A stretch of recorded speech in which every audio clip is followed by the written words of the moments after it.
Hello বন্ধুরা, আজ সন্ধ্যের জলযোগে ভাবলাম যে পনির পসিন্দা তৈরি করব। আর তার জন্য লাগবে 350 বা 400 গ্রামের ঠিক এরকম আকারের একটা পনির। এটাকে টিউব আকারের আগে থেকে কেটে নিলে চলবে না। আর তার সাথে লাগবে কিছু ধনে পাতা, কিছু পুদিনা পাতা, একটা গোটা লেবু, দুটো কাঁচা লঙ্কা আর আদা। তোমরা যদি রসুন কুচি দিতে চাও তাহলেও দিতে পারো 3-4 কুচি, কিন্তু আমি রসুন কুচি দেবো না। এর পরের প্রসেসে আসছি। আমি পনিরটাকে আগে স্লাইস করে এরকম করে কেটে নিচ্ছি, ঠিক এরকম আকারে কেটে নিচ্ছি পনিরটাকে।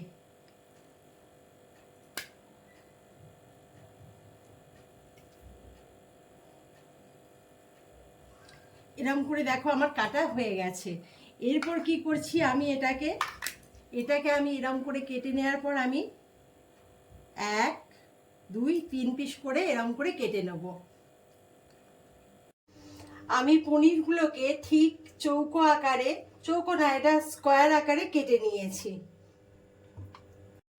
লেবুর রস দিয়ে দেব, ওই গোটা লেবুটার রসটা দিয়ে দিচ্ছি। সব পনিরগুলোর উপরে গোটা লেবুর রসটা দিয়ে দিচ্ছি। এরপর আমি এতে দিচ্ছি কিছুটা সমপরিমাণ, যতটা আমাদের স্বাদ মতো লাগে সেই সমপরিমাণ নুন দিয়ে এগুলোকে ভালো করে মেখে নেব।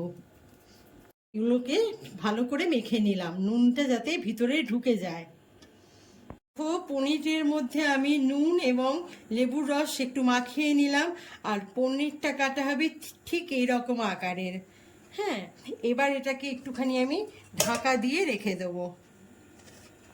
এবার ধনে পাতা, পুদিনা পাতা, কাঁচা লঙ্কা আর আদা এটাকে আমি বাটবো। আমি মিক্সিতে বাটবো না, আমি শিলনোড়ায় বাটবো। এখানে আমি আদা, দুটো লঙ্কা, কাঁচা লঙ্কা আর ওই পুদিনা পাতা আর কি বলে ধনে পাতাটাকে মেখে বেটে নিচ্ছি।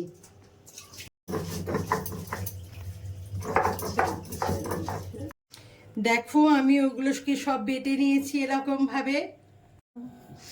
আমি এখানে ব্ল্যাক পেপার মানে কালো মরিচ গুঁড়া এরম করে দিয়ে দিলাম 1 পিঠে, আর একটুখানি লঙ্কা গুঁড়ো দিয়ে দিলাম। আর ওই বাটাটা আমি ঠিক এরমভাবে গোটাটা পনিরটার মধ্যে দিয়ে দেবো, এরম করে দিয়ে দেবো।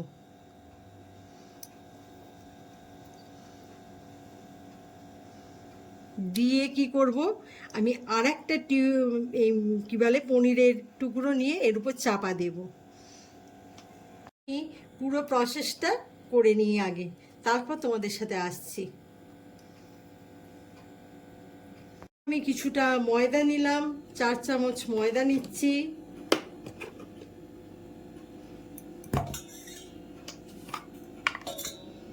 আর 4 চামচ মতো কর্নফ্লাওয়ার নিলাম।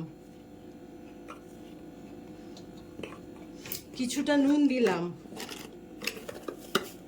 পরিমাণ মতো নুনটা দেবে, স্বাদ মতো। এরপর আমি জল দিয়ে একটা ব্যাটার তৈরি করব।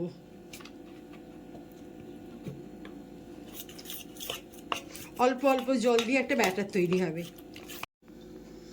আমি কিছুটা লেরো গুঁড়ো নিয়েছি আর ব্যাটারটা আমার তৈরি হয়ে গেছে।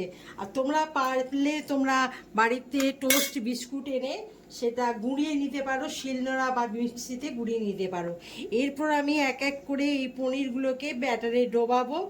দেখো ব্যাটারে 2 পিঠ করে ডুবিয়ে নিলাম। ডুবিয়ে নেওয়ার পর আমি এই লেরো গুঁড়োটা এর সাথে মাখিয়ে নিচ্ছি এক এক করে। দাঁড়াও দেখাচ্ছি। এরকম করে মাখিয়ে নেবে। আর এক একটা 2 পিঠ 4 পিঠ থাকে, 4 পিঠ রেডি হয়ে গেলে এরকমভাবে এক এক করে পিস রেডি করে নেবে। পরে দেখো আমি ঠিক এটা পনিরটাকে এইভাবে লেরো গুঁড়ো দিয়ে সেট করে নিয়েছি। এবার তেলটা দিয়ে দিয়েছি যাতে গরম হয়। এবার আমি গ্যাসটাকে সিম করে দিলাম। এক এক করে এবার আমি এটা থেকে ছাড়তে থাকবো, আস্তে আস্তে দেব, অল্প আঁচে করবে।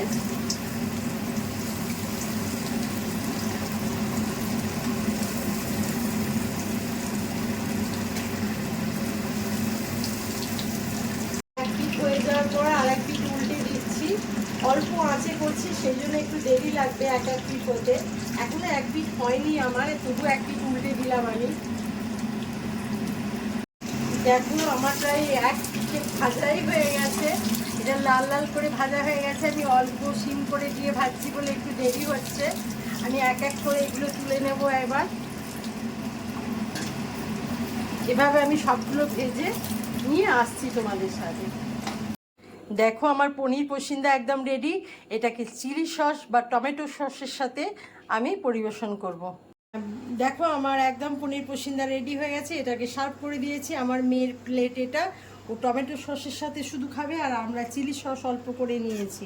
ব্যাস, এবার দেখো খেয়ে। হ্যালো বন্ধুরা, এই সুস্বাদু খাবারটা আমি দেখেছিলাম ইউটিউবে চ্যানেলে, কারো হয়তো চ্যানেলে দেখেছিলাম, তবে থেকে ইচ্ছা ছিল একটা ভিডিও করব এটা নিয়ে।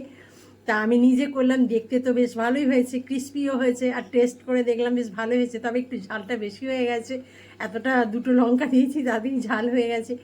ঠিক আছে, টাটা, শুভ সন্ধ্যা, ভালো থেকো সকলে, বাই।